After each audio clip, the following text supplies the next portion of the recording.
네, 이렇게 디파이에 대한 총정리라고 생각하시면 됩니다. 진행하도록 하겠습니다. 네, 차례는 전체 일부는 화폐, 금융, 디파이에 대한 부분에서 전체적인 내용 중에서 화폐와 디파이에 대한 정의, 확장, 디파이 종류, 그리고 이제 2부는 이제는 약간 익숙해질 것 같긴 해요. 디파이 랜딩, 일드 파밍.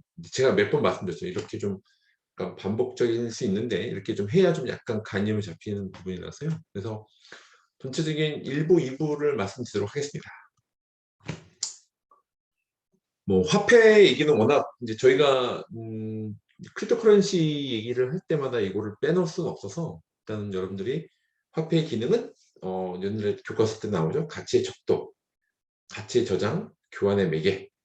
화폐 유형은 이제 조개부터 이렇게 이제 20세기 초까지 사용됐고요. 전체 위의 사진은 아프리카, 남아시아, 남아시아, 동아시아에서 4,000년간 화폐를 사용했다. 뭐 전체 이렇게 86달러가 있고, 근데 이런 화폐가 잘 안 변한였죠. 돈이 잘 안 변하는데 이 화폐, 머니조차도 디지털 트랜스포메이션이 일어나고 있다라고 합니다. 그래서 뭐 신용의 역사는 대출과 이자의 역사는 인류의 역사 똑같아요. 그래서 기원전 18세기에서부터 연간 이자율 제한이 있던 고대 바빌로니아 함무라이 법전이 이렇게 나와 있다고요. 담보에 대한 부분들도 그때 토지, 부동산 이렇게 담보도 있었고 고구려 진대법도 있죠. 이런 역사 시간에 배웠을 것 같은데 곡식을 빌려주고 수학계의 빌린 곡식을 상환하는 방식. 이자율은 연 66.7%. 고려시대에는 자모정시법, 이자에 대한 제한법, 즉 이자가 원금을 초과할 수 없다고 하는 법이 있었고요.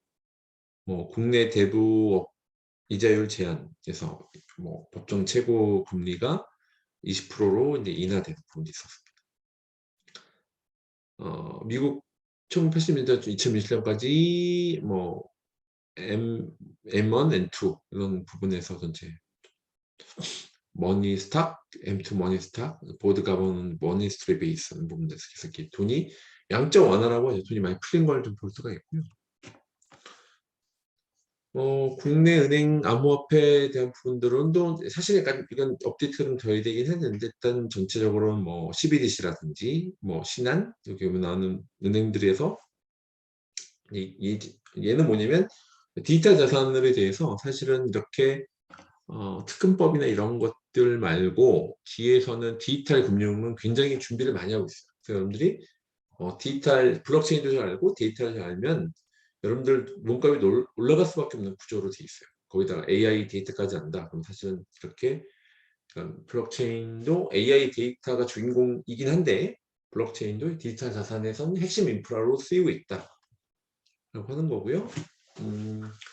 금융 서비스의 세 가지 요소입니다. 수신, 그래서 고객로부터 신용을 받아서 은행에 예금 및 적금하는 것이고요. 여신, 수신부 여신은 돈을 빌려준 고객에게 신용을 준다. 은행의 대출 서비스가 여기 속해 있는 겁니다. 뭐 지급 및 결제, 금전을 주고 물건을 파는 행위. 금융이란 결국 돈을 맡기거나 빌려 쓰는 모든 경제 활동을 얘기합니다. 크립토 파이낸스가 뭐냐? 변화는 핀테크에서 테크핀에서 크립토핀에서 블록체인과 가상자산이 융합된 정통 금융 서비스의 패러다임이 변합니다. 그래서 파이낸스, 블록체인이 합쳐져서 크립토 파이낸스라고 그래서 크립토 금융이라고 하는 저희가 갔을 때 디파이가 하기 일종의 백그라운드 말씀드린 거예요.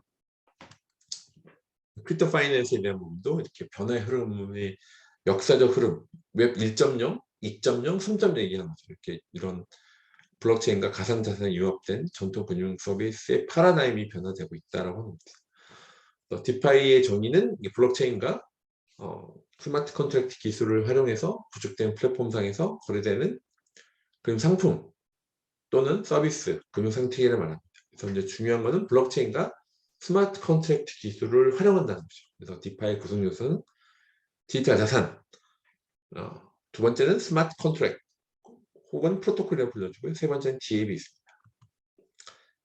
디파이는 특징이 있어요. 그래서 검열 정황, 제3자가 거래를 중단하거나 취소할 수 없다는 것이고요. 그 프로그램이 가능한 자산이다. 제품 또는 서비스에 사용된 자산의 모든 속성을 프로그램으로 제어가 가능하다. 또 익명성, KYC, Know Your Customer 또는 AM이 필요하지 않다. 투명성, 블록체인을 통해 거래를 확인하는 모든 사람이 볼 수 있다.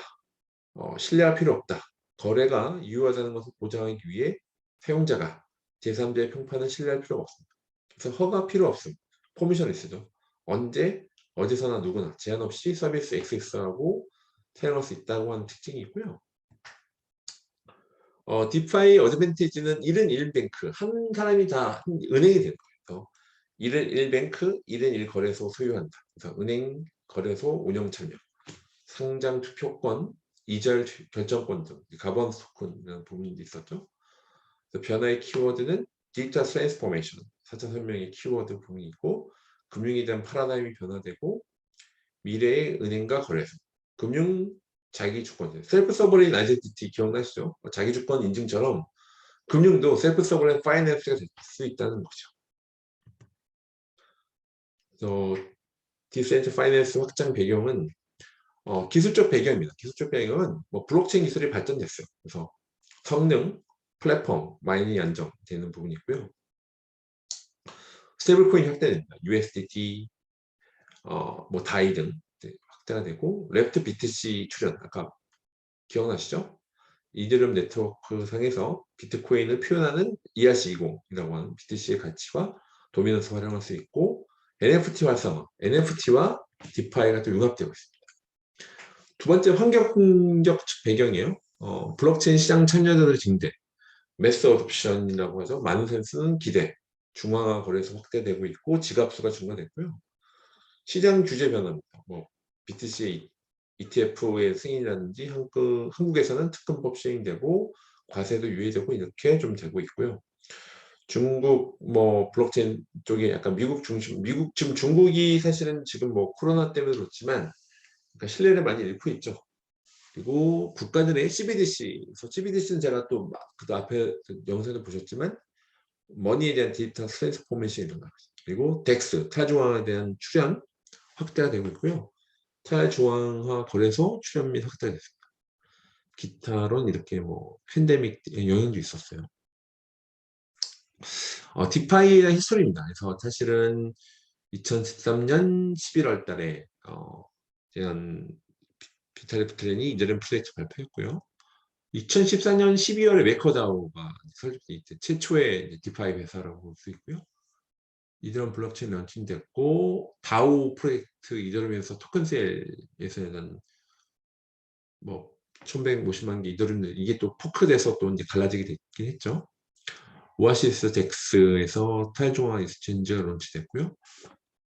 뭐 컴파운드 파이낸스가 2018년 9월에, 유니스왑이 2018년 12월, 딱 그때 2018년입니다. 그래서 유니스왑, 커브, 스위치스왑, 이때가 진짜 얼마 안 됐죠. 2018년 12월 달이니까 2019년 9월에 메타마스크가 모바일 베타 론치됐고, DYDX가 2020년 4월, 팬케이크, 버니, 플래시온 사고가 2021년 작년 4월이었고요. TBL, 토탈 밸류 럭이 940억 달러 돌파했습니다.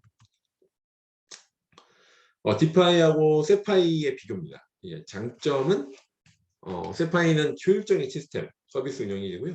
정통 금융시장에서 이제 검증된 모델이고 접근성, 대중성이 뛰어나죠.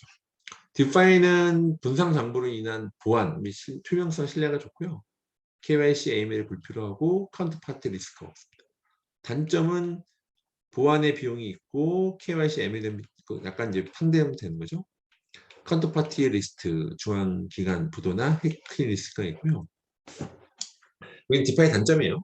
약간 장전 단점이 이게 크로스되죠. 접근성이 약간 비교적 약하고요. 프로토콜 및 코드에 오류 리스크가 있어요. 그러니까 이 프로그램 자체가 사람이 짜다 보니까 투표 시스템의 경우 변화 및 정치 결정 시간이 소요가 되고요. 대중화의 시간이 소요됩니다. 사례는 바이낸스, 코인베이스, 우리나라는 뭐 업비트, 빗썸이 여기 속해져 있죠. 디파이는 대표적인 게 유니스왑, 메커다오, 아부 컴파운드 등이 있습니다. 그래서 디파이에 잠겨 있는 처세의 총 가치예요. 예, 2020년 어쨌든 작년에 4.9 빌리언, 950 950억 달러, 빌리언이니까 억 달러죠. 그래서 현재 이렇게 좀 되고 있고요. 전체 좀 토탈 디파이에 대한 추세가 굉장히 가파르게 올라갔죠. 그래서 한 1년 사이에 뭐 NFT와 마찬가지로 굉장히 많이 단기간에 올라갔습니다. 디파이 종류는 이제 워낙 이제 몇 번 들으셔서 익숙해질 것 같긴 한데요. 뭐 랜딩, 메커다우, 뭐 컴파운드, 덱스, 파생상품 이쪽에 어셋 이런 부분들이 있고요.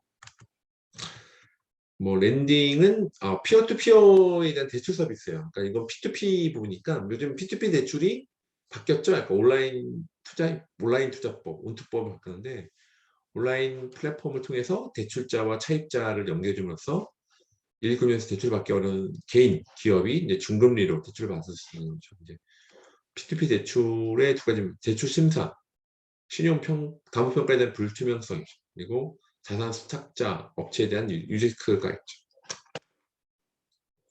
이 차입자가 있고 투자자가 있는데 이렇게 P2P 플랫폼 통해서 한다는 거죠. 이렇게 해서 하는데 이게 이제 블록체인 사상과 잘 맞죠. 그래서 P2P 대출이 커지면 자연스럽게 블록체인 베이스 디파이하고 연결이 될 것 같습니다. 커스타디얼 대출과 비스탁형 대출. 스탁형 대출은 P2P 대출은 이제 스탁형 대출 구조가 있죠. 그래서 다수 투자자, 예금자로부터 끌어들인 투자금의 리퀴드 풀 비슷하죠. 리퀴드 풀에서 상납에 대한 시대 비용이 크고요. 1대1 매칭 비스탁형은 중개인에 대한 리스크 제거하고 블록체인 기술, 스마트 컨트랙트 프로토콜을 이용해서 여기서 문제 해결이 중요했다. 커스타디얼 대출과 비스탁형 대출에 대한 대처고요. 디파이 랜딩이다. 그러니까 대출 이자율과 예치 이자율의 수요와 공급 비율이 있습니다. 수요 공급 곡선 기억나시죠? 프로토콜의 알고리즘을 통해서 산출한다. 프로토콜과 고객들 간의 인터랙션. 그래서 뭐 아까 저희가 봤지만 XY 컨스턴트 기억나시죠? 그래서 컴파운드, 아브, 마이크로다우, DYDX 이렇게죠. 이렇게 수요 공급의 원리에서 서플라이어가 늘어났을 때 공급이 뭐 줄어들었을 때 이렇게 했을 때 한 부분들에서 이제 인텍션 통해서 자동으로 수식을 위해서 결정이 된다고 하는 알고리즘. 디파이 랜딩에 대한 것들은 이렇게 전체 뭐 아웃스탠딩 기준으로 했을 때 이제 이렇게 좀 많은 아부라든지 컴파운드에 대한 랜딩에 대한 시장이고요. 이렇게 이렇게 아부가 한 34.45%좀 약간 변동이 있을 겁니다. 컴파운드는 네 프로젝트 진행은 2019년 9월이었습니다. 암호화폐 예치 및 담보대출 플랫폼 출시했고요. 이더리움 토큰을 담보로 받아요. 예금과 대출을 시작. 대출이자 16%, 가변 예금이자 10%의 차익을 통해서 수익을 창출한다. 그러니까 대출이자가 16%고 예금이자 10%예요. 그래서 거기에 대한 예금 대출 예대 마진이라고 하죠. 거기서 똑같이 이제 은행인데 중앙은행 대신에 컴프 토큰은 생태계 참여자들이 가버넌스 제한을 투표하는 데 사용을 했습니다. 그래서 이렇게 하는 부분에서 쓰고 있습니다. 컴파운드 토큰 활용 2020년 6월 15일 날 유니스왑에 상장이 됐고요. 이드럼 블럭 1개, 약 105초마다 0.5개의 컴프 이용자, 대출자에게 분배. 최근 다시 0.4개로 조정이 됐고 이용자는 컴파운드 코인을 예치하고 이자를 받고요. 대출자는 예치를 해서 이자를 받고 대출은 예치 자산 담보를 해서 코인 대출. 총 8개의 코인을 예치하면 담보비를 떼서 다이 USDC 대출을 할 수 있다. 컴프의 총 공급량은 1000만 개고요. 240만 개, 24%는 컴파운드 랩스 지반 투자액 지급되고 222만 개, 22.25%는 창립 멤버에게 지급되고 4년 뒤 권리 행사, 약간 뭐 스탁옵션 하는 거죠. 423만 개, 42.5%는 컴파운드 이용자에게 분배된다. 그러니까 이용자 쪽에 쓰고 있고요. 77.5만 개는 가버넌스 참여 보상으로 지급. 컴포넌스, 컴플 조합 이렇게 아까 설명드렸던 게 전체 이용자한테는 컴파운드 코인에 대한 이자로 준다는 것이고요. 그래서 대출자한테는 예치자산 담보를 해서 코인 대출해줘요. 메커니즘 되어 있고요. 컴파운드 프로토콜이라고 하는 것들은 이렇게 컴파운드 프로토콜 중에서 머니마켓, 유동성 풀로 유동성 문제를 해결해요. 그래서 이더나 다이나 베트의 토큰 보유자가 각각 이더 풀, 다이 풀, 베트 풀에서 이더 마이, 뭐 차입자가 있는 거죠. 이더 마니 마켓, 각각 이더에 대한 마켓, 다이 마켓, 베트 마켓. 그래서 유동성 문제는 머니 마켓 내에 대출 가능한 자금 대비 대출 수요가 훨씬 높을 때 이용자가 차입금을 갖지 않거나 담보가 부실화되어 담보를 통해 원금 회수가 어려운 경우가 변변히 발생할 때 이렇게 쓰는 것이고요. 컴파운드 프로토콜 이용 유동성 조절 메커니즘 두 가지. 그러니까 알고리즘 기반 이자율 조절 모델을 통한 머니 마켓별 유동성을 이제 프로그램에서 조절한다는 거고요. 담보 청산을 통한 담보 부실. 그러니까 만약에 담보가 이게 좀 안 되면 청산하는 거죠. 청산을 해서 담보를 부실을 방지할 수 있다. 그래서 알고리즘 기반 이자별 조절 모델을 통한 머니 마켓별 유동성 조절 메커니즘. 그래서 유틸레이션 레어가 있고 대출량, 머니 마켓 전체 대출 있어요. 캐시 플러스 바로가 있습니다. 그래서 뭐 바로잉 인터레스트 리스트가 떨어졌을 때 하는 부분, 서플라이 이런 수식으로 인해서 각각 현재까지 집행한 대출액을 전체 이용 가능한 대출액으로 나눈 것이고요. 유틸레이션 레이셔는 머니마켓이 대출을 제공할 수 있는 여력이고요. 유틸레이션 레이셔가 상승하면 대출 이자율 및 예금 이자도 함께 상승하고 공급 금리는 차용 금리와 스프레드로 환산합니다. 그래서 스프레드 자체는 10에서 15%로 컴파운드 프로토콜 이용 수수료율 추측되었다가 대출금 회수 불가 시 사용을 될 수 있다. 이렇게 수식은 약간 참조해서 보시고요. 이렇게 이자율이 이렇게 수식으로 인해서 계산된다. 자, 메이커 나옵니다. 이쪽은 전체 이거 메이커 프로토콜이고요. 이제 다이라는 부분이 있는데 오라클은 체인 외부의 시장에서 담보물의 가격을 가져온 시스템이에요. 그러니까 오라클 데이터베이스가 아니에요. 키퍼라고 하는 거는 네. 메이커 다음에 시스템을 안정화하기 위해서 외부 에이전트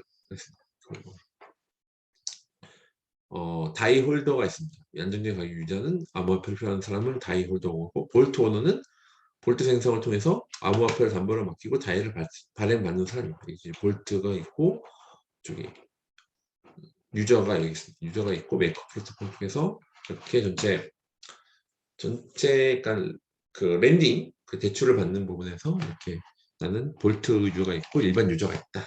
다이 홀더가 있고 볼트 오너가 통해서 이렇게 전체 이자를 맡기고 담보에서 이제 안정하게 그래서 다이 홀더는 암호화폐 필요한 볼트 생성을 통해서 담보를 맡기고 다이를 발행받는 사람입니다. 이렇게 전체 약간 앞에서는 설명했기 때문에 약간 이건 빨리빨리 넘어갈게요. 메이커 다오의 약간 가격 안정화 프로세스입니다. 기본 원리는 다이의 공급을 줄이면 혹은 수요를 늘리면 시장 가격이 상승하고 네.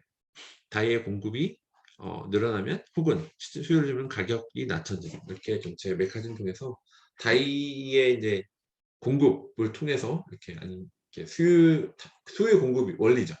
공급을 줄이거나 수요를 늘리면 시장 가격이 상승하고 다이의 공급이 늘어나거나 혹은 수요를 줄이면 시장이 낮아지는 수요 공급의 원리를 통해서 이렇게 좀 메커니즘 프로세스를 갖고 있습니다.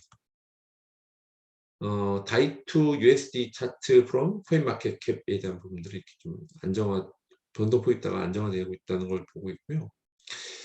APY는 여러분들이 나중에 유니 수합이나 클레이 수업을 갔을 때 약간 그 레이트 그러니까 뭐 전체 레이팅하는 데서 1등 하는 부분에서 레이트하는 부분인데 약간 이제 쉽게 말하면 당리냐 복리냐 그 부분이에요. 그리고 인포먼트 로스 요 개념은 좀 어려울 수 있는데요. 여러분들 오늘 어드밴스 과정이니 약간 내용이니까 컨셉만 좀 정확하게 보시면 될 것 같아요. 자, APR과 APY가 있어요. 이 용어만 좀 정리를 좀 여러분들 하시면 좋을 것 같습니다. 그래서 APR은 Annual Percentage Rate입니다. 그래서 그래서 레이트가 있죠. 그래서 단리. annual percentage rate. 그래서 레이트 부분은 단리. 보통 예금에서 사용하는 이자 개념. 하루가 1%면 하루 이자가 1%면 ARP는 1년 개니까 365%, 1% 올리니까. 그래서 이거는 단리예요, 단리. 그래서 보통 예금에서 사용하는 이자 개념, 이 APR, Annual Percentage Rate입니다. 그래서 여기서 레이트 자체이고요. APY가 있습니다. Annual Percentage Yield가 있습니다. 여기서 복리로 합니다. 복리로 해서 투자 후 나온 이자를 다시 재투자. 그래서 일드가 함이 여기서 나오는데, 그래서 일드 어그레터에서 주로 사용합니다. 여기는 단리, 여기는 복리. 투자 후 나온 이자를 이자가 다시 재투자돼요. 그래서 일드 어그레터에서 주로 사용합니다. 자, 계산의 방법입니다. APR 30% 상품에 가입됐다. BTC HO 1년이 지나면 30%니까 1 플러스 1 곱하기 0.3이니까 1.3 BTC가 되죠. 그래서 사례, 원금 코인 100개씩 하는 거예요. 원금 100개 코인 1일 이자 1% 제공한다. 토큰 상품을 APR로 하면 이자 1%니까 100에 365 코인이 되는 거죠. 전체 100개에 대한 1일 이자가 있고, 그래서 1일 이자 1%니까, 그래서 365 코인을 하나씩 받는 거니까, 360코인이에요. 원금이 100개였죠. 그래서 100개 플러스 이자 365개에서 전체 총 465개 삽니다. 그러니까 원금이 100개예요. 100개면 원금 100개의 코인이 1일 이자가 1%씩 제공됐다고 하면 원금이 100개였으니까 전체 이자가 1%니까 전체 100개에 365니까 360코인을 받는 거죠. 네. 전체 그래서 원금이 100개, 이자가 365에서 총 465개가 네, 하는 겁니다. 이렇게 계산이 되고요. 네. 그래서 그 전체 애니얼 퍼센티지 리트는 예, 맞습니다. 예. APR라고 하는데 여기서는 퍼센티지 1입니다. 여기서 복리라고 했죠. 전체 APR에 대한 APY에서 여기는 API로 이자 농사하는 겁니다. 그래서 1 BTC HU에 매일 다시 H를 그러니까 이자를 받은 걸 다시 투자하는 거죠. 그래서 복리라 복리에서 1 플러스 1 곱하기 0.3 365가 되는 거죠. 그래서 365에서 이게 또 제곱에 365. 그래서 이거를 계산하면 전체 1.3496이 BTC가 나오는 겁니다. 뭐 나중에 계산을 할 수 있는데 어쨌든 이거는 다시 복리입니다. 복리 계산은 여기 기억나시죠? 그래서 이것은 API가 있을 때는 34.9. 근데 여러분들이 그 디파이 할 때 그러니까 어떤 거는 뭐 APR 계산이 있고 API 계산이 있는데 그 두 가지를 다 보셔야 돼요. 그래서 원금 여기 100개예요. 100개 했을 때 원금 100개 코인 1일 이자가 1% 제공 토큰 상품을 API로 하면 1 플러스 그래서 1%씩 해서 365이기 때문에 37,000%입니다. 이게 지금 그래서 원금이 100개고 이자가 전체 3,678개에서 총 3,778개 이렇게 계산된다고 하는 거를 그러니까 포인트는 복리 한쪽은 단리 그 메커니즘이 중요하다라고 말씀드립니다. 그래서 이 메커니즘에 대한 부분들이 그래서 뭐 시중은행 금리 뭐 이렇게 나오죠. 예금시 이자와 금리 나왔을 때 이렇게 뭐 최고 금리가 나왔죠. 여기는 보면 퍼센트 비율이 아주 낮죠. 상대적으로. 그래서 전체 실제 디파이에서 이렇게 수익률 이렇게 140.96 나와 있죠. 그래서 보면 APR이 나와 있죠. APR로 했을 때는 퍼센트 레이트로 했을 때는 90.11% 나온다. 근데 수익률로 했을 때 APR을 일간 수익률을 변경하면 90.11이다. 연간 이걸로 따집니다. 일간으로 따지면 이렇게 나오는 것이고요. 네. 그래서 1 플러스 0.000245를 365로 돌려서 예. 그래서 즉 245% 나오는데 100%를 제외하면 네, 145. 그래서 145 표현을 그래서 연 API가 145% 표시하니까 이건 이해가 되시겠죠? 그래서 이렇게 원금 떼고 하는 거니까 네. 이렇게 그러니까 API로 했던 90.1%라고 하는 부분이 API로 했을 때는 145% 표현되는 거예요. 그래서 이런 식으로 여러분들이 이렇게 이 수익률에 대한 부분들이 굉장히 숫자가 크죠. 그러니까 이걸로도 현혹되지 마시고 사실은 본질적인 거기를 좀 체크를 하셔야 되는데 그러니까 API가 이런 의미가 있다라고 하는 것들을 제가 좀 강조를 드리려고 말씀드립니다. 그래서 오토 컴파운딩 921.33%의 의미라고 하는 거는 여기 있죠. 자동 복리이자 케이크 바이낸스 풀에 넣으면 플립이라는 LP 리퀴디 풀 토큰을 지급하고 다시 플립으로 유동성 풀에 넣어서 다시 플립을 독립받고 플립과 버니를 이제 받게 됩니다. 이런 의미라고 하는 거죠. 그래서 API가 이런 의미가 있다라고 하는 거죠. 그래서 일드의 재원과 구성이에요. 디파이에서 어떻게 이렇게 높은 일드가 구성되고 어디서 나오는 것인가. 그래서 유동성 공급에 대한 수수료 분배요. 이게 유동성 공급에 대한 아까 말씀드렸지만 수수료 분배와 참여 보상입니다. 그래서 거래 수수료라고 하는 것은 유동성 풀, AM으로 운영되는 유동성 풀에서의 환전, 수합이고요.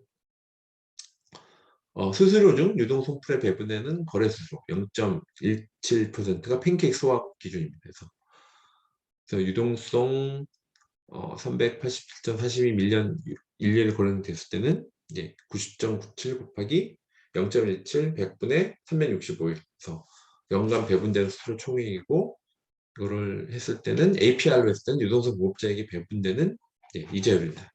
계산이 되는 일단 유동성 공급에 대한 수수료가 있고요. 거기에 대한 참여 보상이 있다. 두 가지가 일대의 재원이 구성해요. 플랫폼 성장에 기여한 대가를 지급해요. 가번 스토큰 처음 있는데요. AM의 유동성 공급이 커지면 약간 낮은 슬리피지로 신규 유저 유입 효과 및 경쟁력이 제고 예치된 토큰이 많아지면 토탈 밸류 락이 높아지고 더 많은 고객과 더 많은 수수료 수익이 발생되고요. 결국 플랫폼 성장에 기여한 대가로 플랫폼 자체 발행 토큰, 네이티브 토큰을 발행합니다. 배당 방법은 유동성 풀에서 블록당 정해진 개수로 배당받아요. 일드 파밍 리워드 APR로 하고요. 네이티브 토큰 가격이 내려가거나 유동성 공급자에 많이 참여하면 일드 파밍 리워드 APR은 하락함. 그래서 결국 이자 농사의 수익은 아까 APR 있었죠. 거래 수수료가 있었죠. 트레이딩 피가 있고요. 거기다 플랫폼 토큰 보상, 일드 파밍 리워드. 그래서 트레이딩 피하고 일드 파밍 리워드, 플랫폼 토큰 보상이 이 수익이 두 가지로 이루어져 있다. 뭐 인포먼스트 로스의 개념은 일단 개념만 그냥 이렇게 알아요. 전체 A코인 100만 원, B코인 100만 원을 유동스프레에 예치한 사람이 얘입니다. A코인과 B코인 복리 이자 API 200% 했을 때 부분 했을 때는 A코인 30개가 100만 원이고 B코인 20개를 예치했어요. 1년 뒤에 A코인은 전체 2배 200%에 대해서 60개가 됐고 B코인도 네 200%에서 40개 됐는데 A코인 가격은 2배 상승하고 B코인 가격이 제자리라고 하면 A코인 60개는 400만이 되고 그렇죠? B코인 40개는 200만이 됐을 때 총 600만이 되냐 그렇게 됐을 때 약간 좀 가격 차이가 났을 때 어떻게 될 것이라는 거죠. 그래서 A코인 100만원과 B코인 100만원을 유동성 풀에 예치한 사람에 의해서는 원칙은 예치풀이 항상 A와 B와 같은 금액으로 구성되어야 하는데 가격, 변동성, 즉 A코인은 2배로 B코인은 50% 하락 발생했을 때는 스와풀 탈중앙선에서는 A와 B의 개수 비율이 AM에 의해서 자동으로 자산가치의 균형이 발생된다. A코인이 5배 상승되고 B코인 자리인 거예요. 아래 그림에선 만약 이자가 150만 이하라면 오히려 손해가 발생되는 부분이 있습니다. 그러니까 이 코인의 상승폭이나 이제 유동성이 있잖아요. 그것 따라서 인포먼트 로스가 발생할 수 있다라고 하는 겁니다. 그래서 임파먼트 로스에 대한 개념이 이렇게 뭐 코인이 매입 단가 20불인데 5개 비율 5배가 상승하고 비코인이 매입 단가 20불은 5개 비율인데 제자인 경우에 A, B의 최초 가격에서 H의 종류의 가격이 이제 변동했을 때 이자 증설을 안 할 경우 자산 총액은 뭐 5개에서 500 곱하기 5개, 100 곱하기 해서 3,000불인데 이 정도 한 경우에는 결국 이렇게 또 상승폭 때문에 비용구조, 그러니까 이거는 했을 때 약간 예측 안 할 경우 자산이 예측한 경우에 약간 이제 차이가 난다. 그래서 이 음을 임퍼먼트 로스라고 합니다. 이제 가격 변동폭에 대한 이런 이제 디파이의 특징 때문에 그런 거예요. 이런 이렇게 임퍼먼트 로스가 나올 수 있다라고 하는 겁니다. 이번에는 클레이 수업 APR과 API 여러분 아까 말씀드렸지만 우리나라 일단 여러분들이 유닛 수업을 하면 제일 좋긴 한데 글로벌을 하려면 일단 여러분들 우리나라니까 이제 클레이 수업 한번 검색해 보시고 이런 의미가 이렇게 유동성 풀에서 발생 보상을 매 1회 제1시대는 수익률을 의미하고 있고요. APR은 유동성 풀에서 분배되는 모든 보상을 위해서 혜택과 되는 연간 수익률. 그래서 연간 수익률 APR이고요. API는 이를 계산은 약간 복리하는 부분에서 그래서 나눠져 있다라고 하는 것들 APR과 API 여기서 각 클레이 수업도 이렇게 APR과 API가 나눠서 표시가 돼요.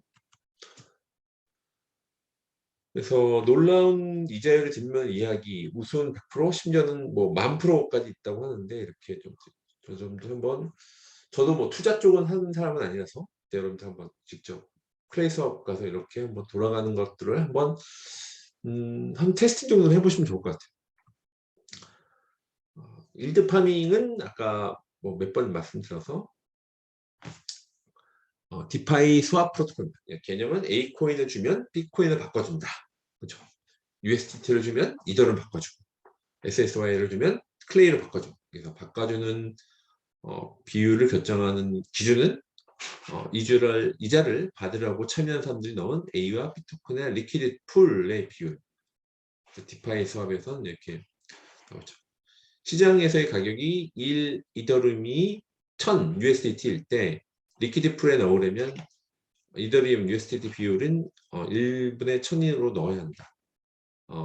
100대 1000, 100대 10만 개가 LP에 있다고 하자. 시작을 하고 만약 이더리움 가치가 올라서 사람들이 이더리움을 사고자 USDT를 넣고 이더리움을 가져가서 다시 50대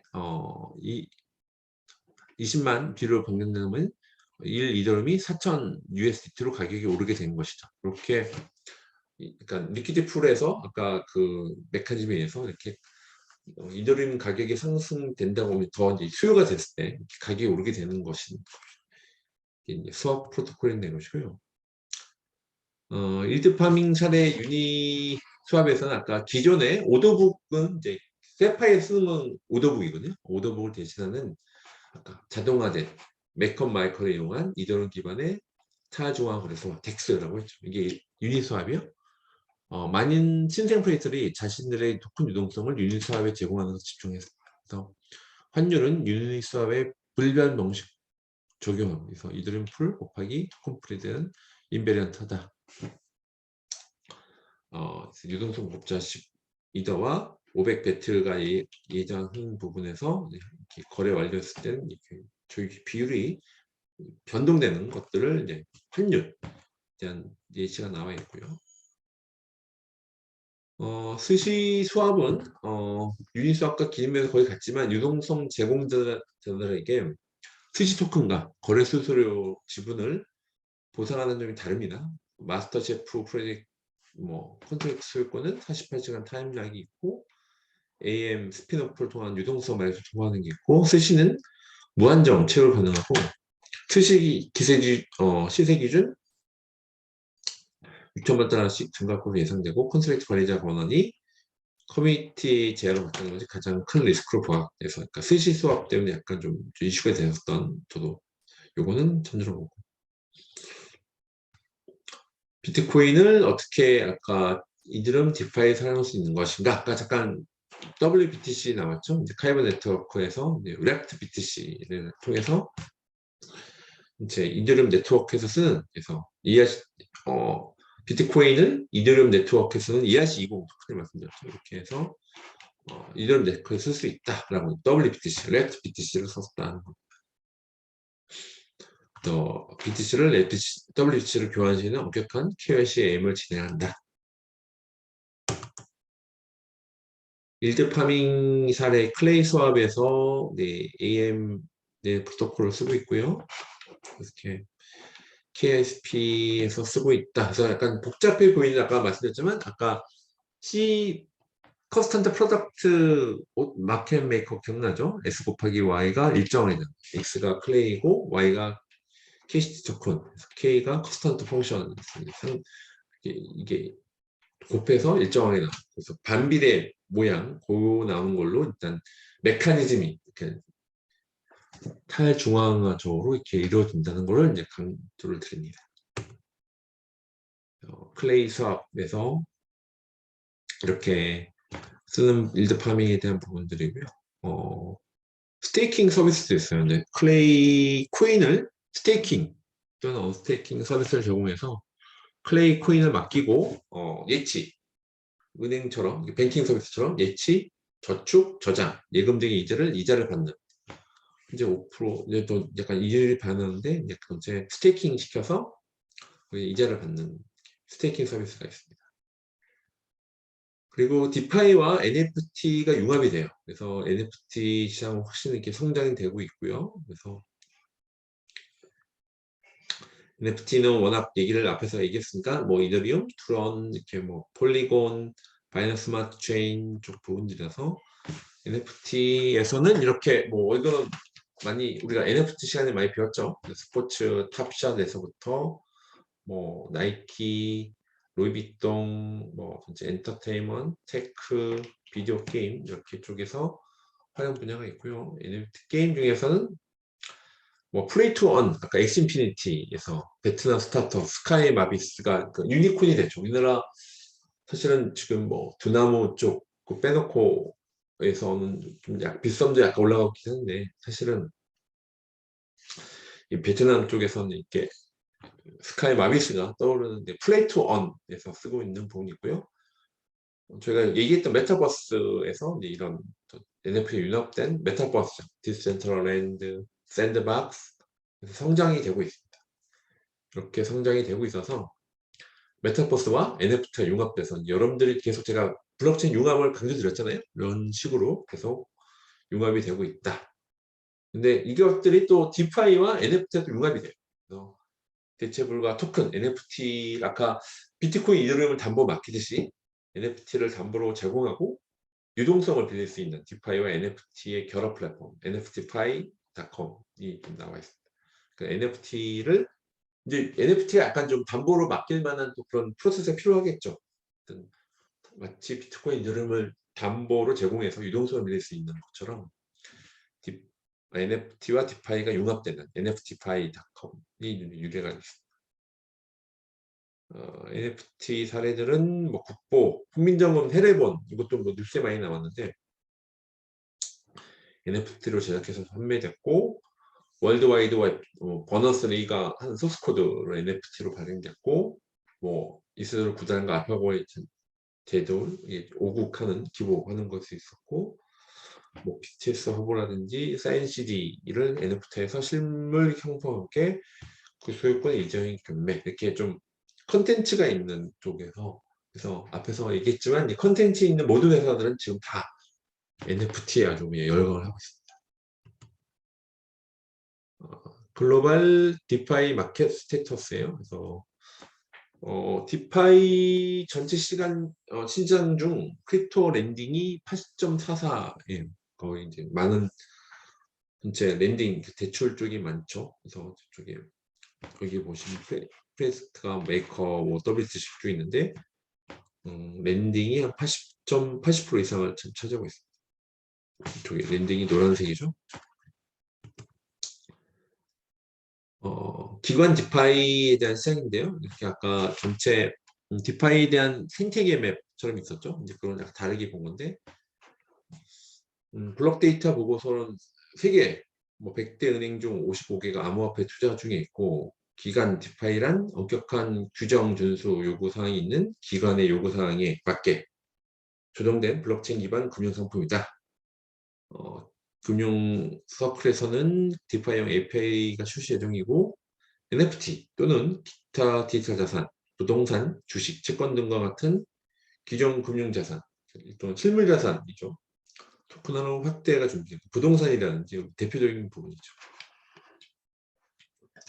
생태계 맵은 아까 다르게 보는데, 이쪽에 이제 블록체인, 스테이블 코인이 있고요. 블록체인에 대한 네트워크가 있고, 뭐 포미션드에서는 뭐 쿼럼, 코다 부분이 있었고요. 이제 커스터디안 한쪽에 있었죠. 그래서 빅고라든지 저희가 이제 뭐 멀티시그 하는 쪽에서 하는 커스터디, 코인베이스, 볼트 쪽이 있었고, KYC, 노이어 트랜지션이 있었고, 디파이 프로토콜에 대한 부분, 덱스 부분이 있고, 랜딩 위드 서포트, 뭐 KYC 풀하는 부분이 있었고요. 인터내셔널 스테이킹 프로그램, 이게 좀 약간 다르게 그렸죠. 하지만 전체의 기관에 대한 디파이 시장을 얘기하고 있습니다. 암호화폐 어쨌든 뭐 디지털 자산, 가상자산 기반의 금융 상품이 이제 점점점 이렇게 증가하고 있어요. 이렇게 크립토커런시가 있었다고 하면 토크나이즈 에셋, 뭐 시큐리티, 증권에 대한 ETF라든지 뭐 커머더티, 부동산, 게이밍 하는 쪽에 있었고요. 토탈 디지털 에셋 마켓은 뭐 5트릴리언 이상, 그래서 굉장히 이쪽은 시장이 커지고 있습니다. 그러니까 사실은 투자와 상관없이 이렇게 몇 번 제가 강조드렸지만 기존 세계, 가상 세계와 현 세계 연결과 융합되는 부분에서 원래 이제 크립토 시장만 있었다가 크립토가 점점점 실물 자산 아니면 데이터 시장 확대가 되고 있습니다. 이런 관점에서 여러분들이 점점 좀 관심을 갖고 보시면 좋을 것 같아요. 네, 일단 이걸로 제가 좀 전체적인 어드밴스 부분을 말씀드렸습니다.